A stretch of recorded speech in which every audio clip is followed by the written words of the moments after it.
Je suis Christelle Célis et ici, j'ai à cœur de t'offrir un espace de messages et de canalisation à travers ce podcast. Pas de développement personnel pour se donner bonne conscience, pas de dogme ou de cadre rigide, pas de spiritualité à la mode. Tu es au bon endroit si tu veux t'incarner pleinement, libre, en connexion avec ton âme et le divin et honorer ta puissance ainsi que le vivant. Je t'inviterai toujours à révéler ta propre vérité et ton unicité. Alors ensemble, découvrons les énergies qui t'entourent et les messages de ton âme. Installe-toi confortablement et que l'épisode commence.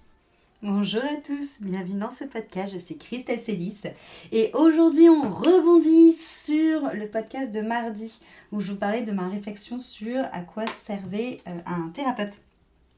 Et en fait, je me suis rendu compte que toutes ces réflexions aussi, elles venaient vraiment de, je pense, une sorte un peu de...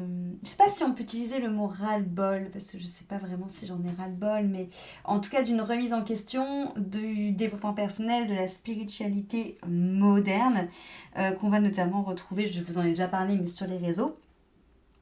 Parce que on va confondre transformation et guérison avec performance et marketing.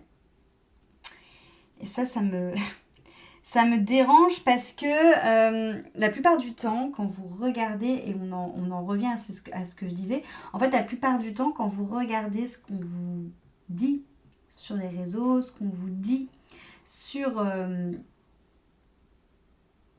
tout ce qui va être autour du développement personnel et de la spiritualité, on va avant tout vous parler d'une expérience. On va vous vendre une expérience comme un moment de transformation. Sauf que une expérience, comme on voit par exemple certaines pratiques où on voit les personnes être dans toutes leurs émotions, on voit des personnes se mettre à trembler, se mettre à crier, se mettre à pleurer. Ce genre d'expérience, c'est pas parce qu'on pleure, c'est pas parce qu'on tremble, c'est pas parce qu'on ressent les choses fort que il y a forcément une transformation qui est engendrée. Moi, je le vois dans Vibration. Il y a en effet des fois où les choses sont très fortes, notamment lors de la cérémonie de dépouillement, où j'ai eu des personnes qui ont envie de vomir, des personnes qui ont eu chaud, des personnes qui ont beaucoup pleuré, des personnes qui ont crié. Et des fois, j'ai des soins où rien ne se passe. Souvent au moment de l'encodage, souvent sur les dernières étapes de vibration. Et c'est souvent ces étapes-là qui sont les plus transformantes parce que c'est le moment où il y a la réelle transformation parce qu'on encode. Mais en fait, on a tellement eu cette vulgarisation du spectaculaire dans le développement personnel, dans la spiritualité, qu'il faut limite que maintenant ça fasse en effet le show, que ça fasse en effet le spectacle et que ça soit, j'ai envie de dire, show must go on. Sauf que la quête de soi,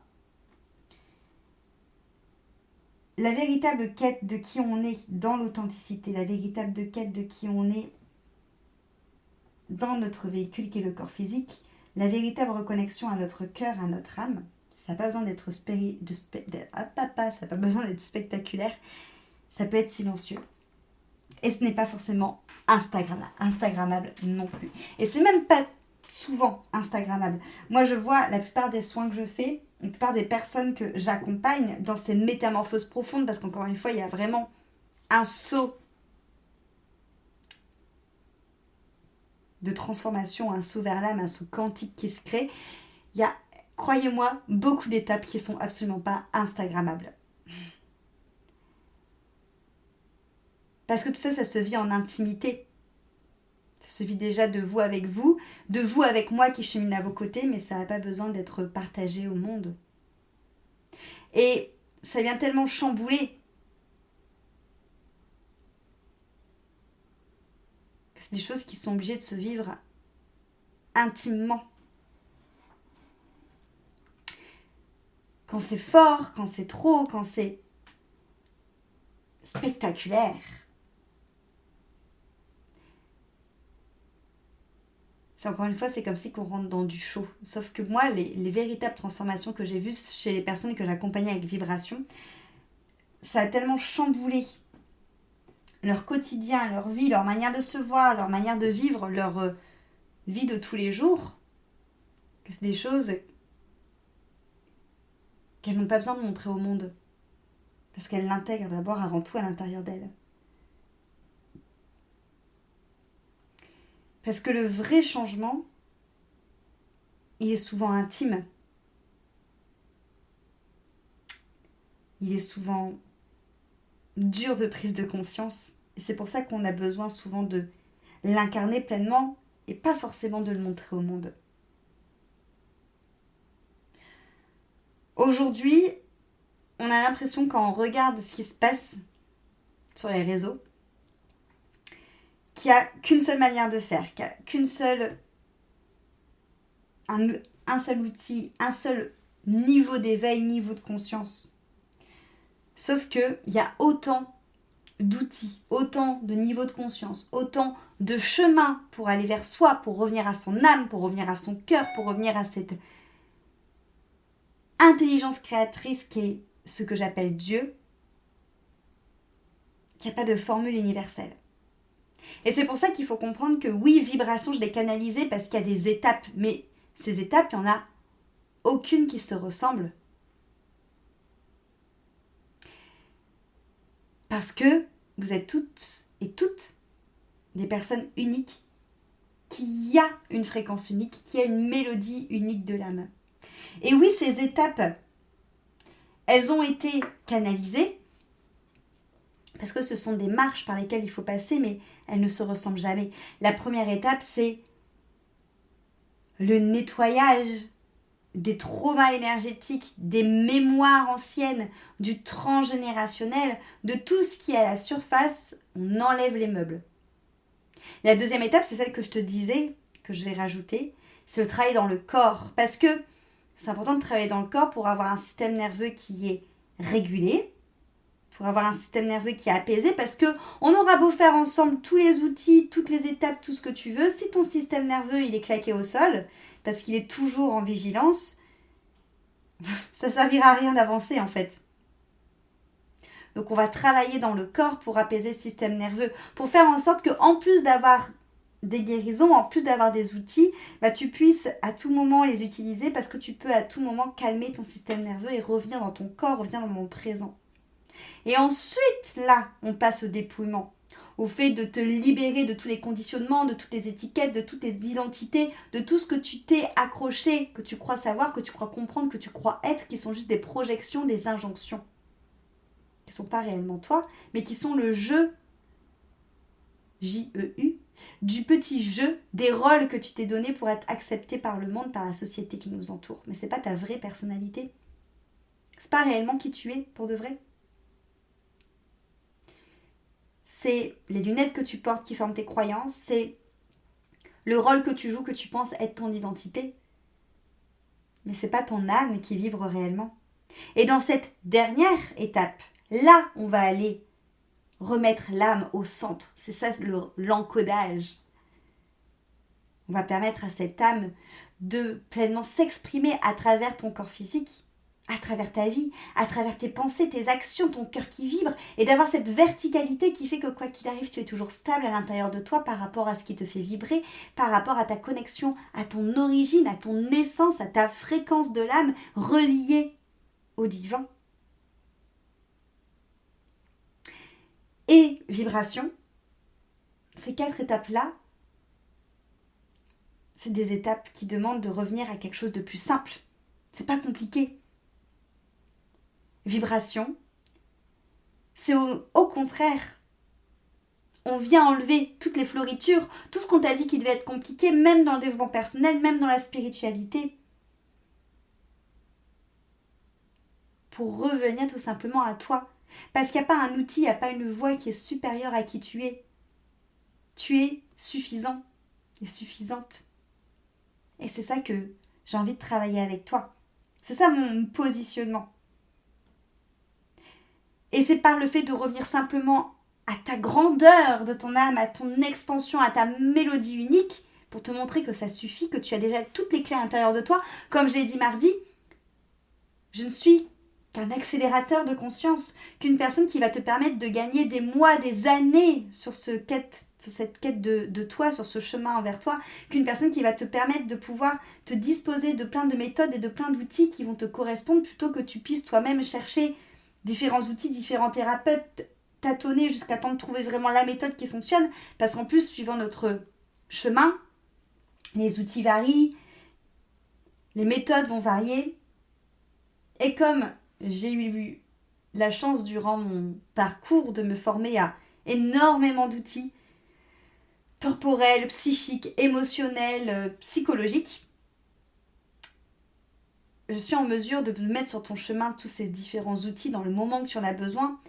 Je suis en mesure aussi d'être extérieure à ton histoire et pouvoir peut-être parfois garder une porte un peu plus longtemps ouverte, la lumière un peu plus longtemps allumée, pour que tu puisses prendre conscience des choses, que tout seul tu serais peut-être resté plus longtemps dans ton déni. Mais les clés, clairement, ne sont pas moi. C'est pas moi qui t'apporte les clés. Toutes les clés sont déjà à l'intérieur de toi et moi je suis juste une personne qui va te permettre, là où moi j'ai pris des années, qui va te permettre de vraiment te retrouver et de vivre depuis un état de conscience supérieur, de vivre depuis un état de conscience où c'est ton âme qui te fait vibrer et où tu ne subis plus ta vie et où tu n'es plus dans un état de survie, mais où tu viens vivre depuis ton identité, j'ai envie de dire d'âme, ton identité unique, ton unicité, mais qui te reconnecte au tout.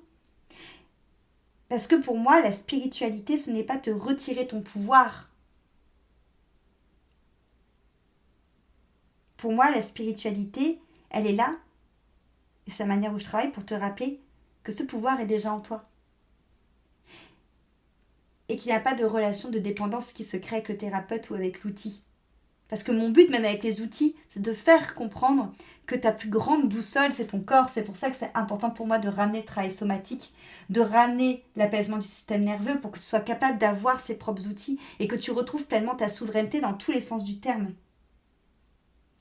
Parce que, à mon sens, ce qui est vraiment spirituel, c'est revenir à soi. C'est être vraiment présent à soi, être vraiment conscient de soi. Et ça passe par la reconnexion à l'âme. Et ça passe par ce qu'on fait ensemble. Ça passe par respirer. Ça passe par revenir aux choses simples. Et plus par des termes tirés par les cheveux, des mots, des étiquettes qui font bien. En fait, pour moi, un être hyper spirituel, c'est un être qui vit pleinement. Et qui vit pleinement depuis sa joie, depuis une sorte du fait de s'assumer, mais d'assumer vraiment qui on est dans son entièreté, dans sa joie, dans cette stabilité intérieure qui part de l'espace de ce qui nous fait vibrer. Ça, c'est être spirituel. Parce que c'est se détacher de tous les conditionnements, de toutes les étiquettes, de tout ce qu'on nous a fait croire et de tout ce qui est compliqué. Alors qu'en vrai, la vie, c'est super simple. Et c'est pas résumé à des contraintes. Donc l'idée, c'est vraiment que tu puisses, à mes côtés, reprendre ton pouvoir.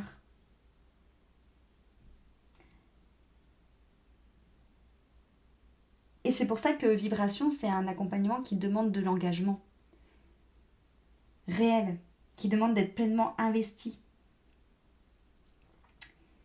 Et qui amène, et c'est pour ça qu'il faut être prêt aussi, beaucoup de lumière, d'honnêteté sur soi-même, le dépouillement. C'est pour ça que pour certaines personnes, c'est une étape qui est très importante parce que le dépouillement, ça te permet vraiment de voir ta vie, de voir des relations, de voir des schémas dans lesquels que tu te mets qui sont pas des choses qui finalement te ressemblent, mais qui vont remplir des cases du rôle que tu t'es donné, mais qui ne sont pas réellement toi. Tout comme parfois on s'est accroché à des croyances spirituelles qu'on avait pour éviter de voir réellement ce qui nous est mal dans notre vie. Et le dépouillement, ça enlève ça aussi. Ça enlève les voiles. Et ça, il faut du courage aussi pour commencer cette quête de soi. Et c'est pour ça aussi que dans Vibration, ça m'intéresse pas d'aller voir vos vies antérieures, d'aller voir vos missions galactiques, d'aller voir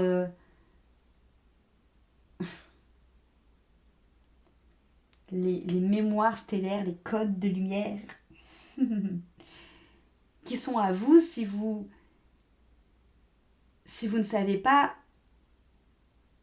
vivre pour vous, si vous vivez encore depuis l'espace de vos blessures, de votre dépendance affective, de votre instabilité, de cet espace où vous ne savez pas poser vos limites, où vous ne savez pas vous aimer. Vibration, oui, ça nous reconnecte à notre âme, oui, ça nous reconnecte au divin, oui, ça nous reconnecte à l'essence et à l'origine, mais c'est pour vivre dans la vie de matière. Parce que c'est ça l'acte le plus grand, le plus spirituel, c'est de vivre notre spiritualité dans la matière. Il ne faut pas oublier les deux pans à chaque fois.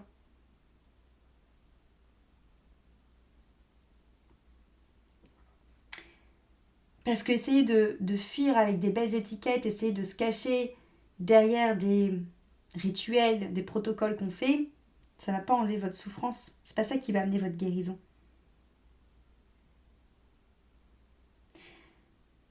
Donc l'idée, lorsque tu travailles avec moi, c'est de faire en sorte de te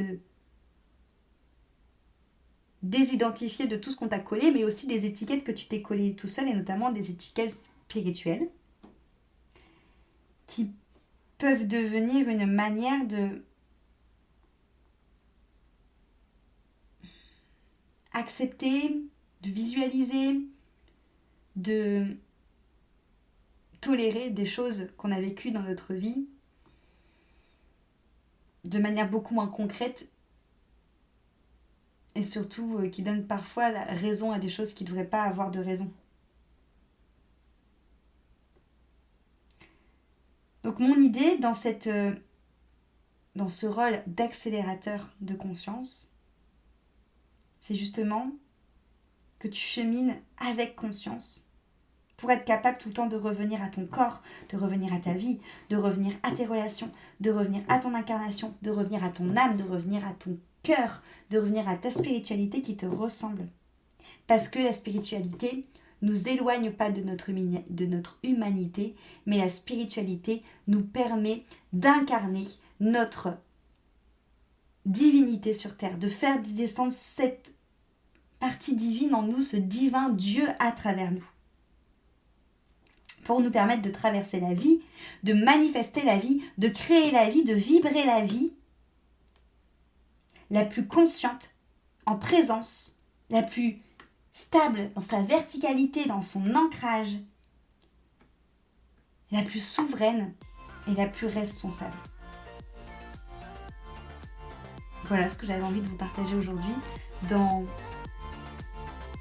la lignée de ce que j'avais commencé à vous partager mardi.